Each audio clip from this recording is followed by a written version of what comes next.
how are you? I missed you. I've missed you too. It's nice to see you. I get to hear you, but now I get to see you. Do we need to leave you two alone? When was the last time we saw each other, really? Well, I think it was in person about 2 years ago at the 25th anniversary for Make-A-Wish here in Wisconsin. Oh, right. Out at the Brewer game. Yeah. Oh, my gosh. Well, it's nice to see you again. And we're talking about Ryan today. Mallory's here, too. So 2 years Ryan ago, Davidson. you were fresh off of the Wish, and Ryan had just passed about 2 years ago, right? February 2009. First, I need to say thank you to Nancy, Diamond Club member Nancy Lee. Oh, Nancy, $1,000 thank you. one-time donation. Just handed that. Thanks, Nancy. Tell us a little bit about Ryan. Ryan was diagnosed with ependymoma when he was 6 years old as a form of brain cancer, and he battled very, very hard, and he had been in remission for about 5 years, and unfortunately then we found the cancer had come back, and then over the next 5 years he had a few more recurrences. So over his entire lifespan he had 4 brain surgeries, 18 months of chemo, a number of different clinical trials, and unfortunately he passed away on his 16th birthday. Now, you guys have southern roots, right? So, I mean, when I saw his wish, I was thinking, really from some prairie, that was his wish? But you guys have the southern roots. What was his wish? His wish, he was a huge NASCAR fan.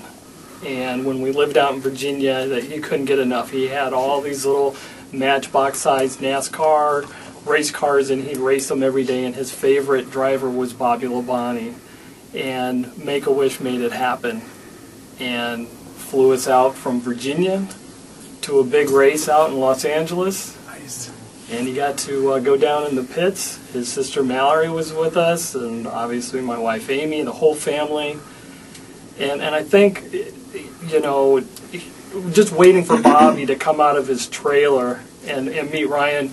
Ryan was like a human pogo stick, just jumping up and down in excitement. And he's 6 years old at the time, and he's wearing his Bobby LaBonte racing uniform, Nice. and it's just cute as could be. And we knew he'd be nervous, so we had him write out some questions to ask Bobby, and he's used to all these big-time race questions, what's going to happen on the track, and really all Ryan wanted to know is, what's your favorite food? Nice. What do you like to do for fun? Oh. Did he thank his sponsors at all during the to the question? I was driving to somebody. Now, Mallory, how old were you at the time? I was about 9 when 9. Okay, so Ryan's older sister. You go to meet Bobby LaBonte. Were you a NASCAR fan at all? No way whatsoever. Okay. I was complaining it was too hot, Too noisy. too noisy.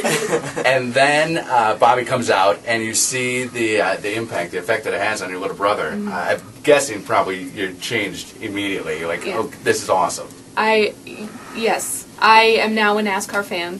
Are you a NASCAR? Are all you guys NASCAR fans now? Unfortunately. Are you? That's okay, girl. Amy it refers is. to them as her boys. Her boys. Nice. Right, her boys. That's funny. Amy, how are you doing? I'm doing okay, thanks. Are you? Yeah, the holiday season is always tough.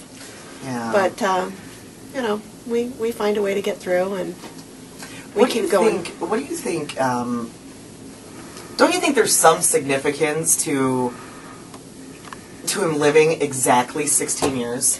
That's so strange. It is. Ryan did everything big.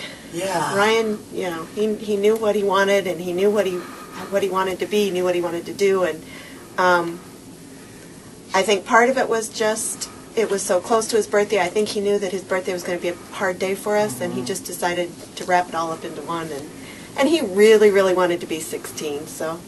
Did you guys ever have a period of time with Ryan when you thought he was better? Did he ever go in remission?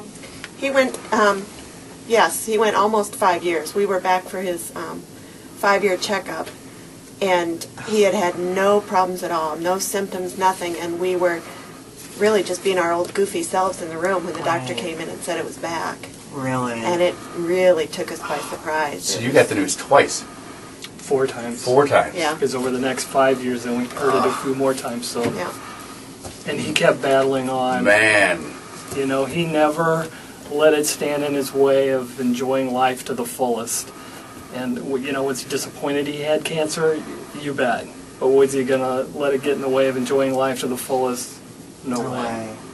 When you look ahead, Kirby, and you look, I can't even imagine how sad it is, honestly.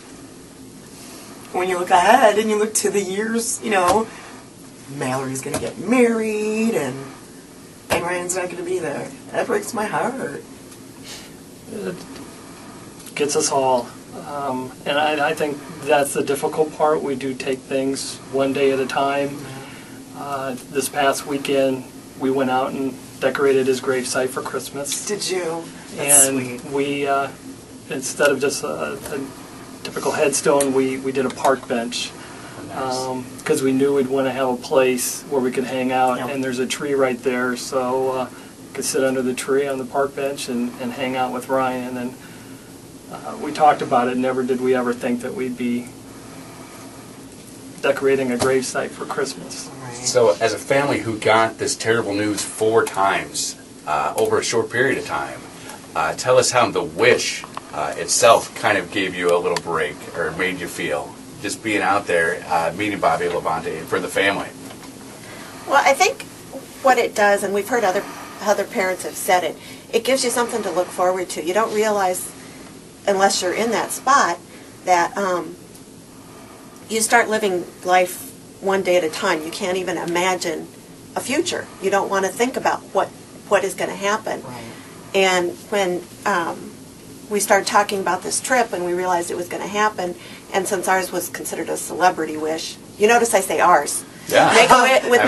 Make-A-Wish, it's a family Right, thing. right. We had to wait several months, and it just gave us something to look forward to, you know, and something to talk about. And I'm with Mallory. I was never a NASCAR fan. But Are you then, now? Oh, I'm a, Yeah, our boys, right? Yeah, my boys. My thing is, Can't I get worry enough. about them, so Why? I watch it, and you know. Okay, so do you watch it now because Ryan watched it, or do you watch it now because you Both. have to, you love Both. it? Yeah. Ryan and I, it gave us something to do together, because he was a big football fan too, but Right. I'm not a big football fan, so it just gave us something to do and something to talk about. Kirby, why should people donate? First of all, I'd like to say that Amy fell in love with Bobby.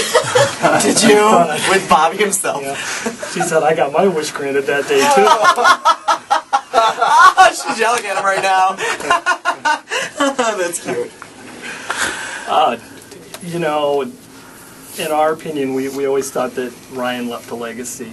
He did so much in 16 years of his life and raising money for Make-A-Wish, raising money for cancer research. And whenever we asked him, it was because he says, I don't want any other kid to have to go through this.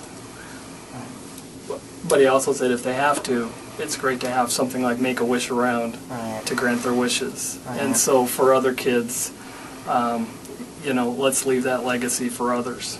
Well, and you really have kind of taken that bull by the horns, right? Then you moved to Wisconsin.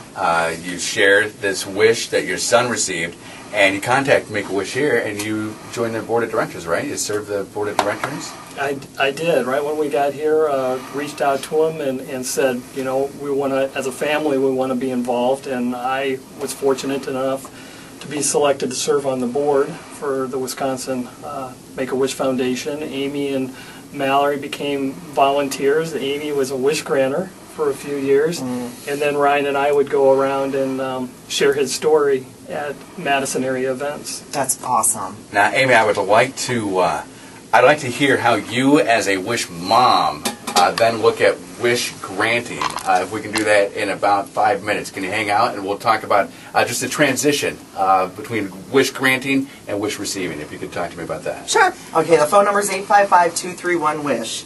We have 100 Passions Flame